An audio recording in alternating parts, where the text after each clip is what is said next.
সবচেয়ে বড় উপহার। এই দেশ আমার, এই দেশ তোমার, এই দেশ লাখো জনতা।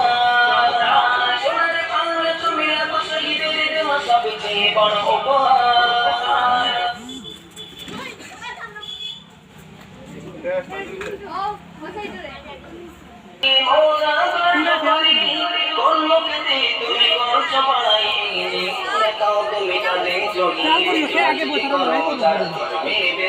শুনে রাখো ভালো করে খুলে কান,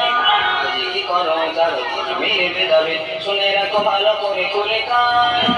এই দেশটা মাইকার করুণার প্রতিদান, বীর জাতি বাঙালির অবদান। স্বাধীনতা সংগ্রামী নেতাজি ক্ষুদিরাম দেশের জন্য যারা দিল প্রাণ। এই দেশের মাটিতে আছে কত আরো ওলামায়ে কেরামের অবদান। স্বাধীনতা সংগ্রামী নেতাজি ক্ষুদিরাম দেশের জন্য যারা দিল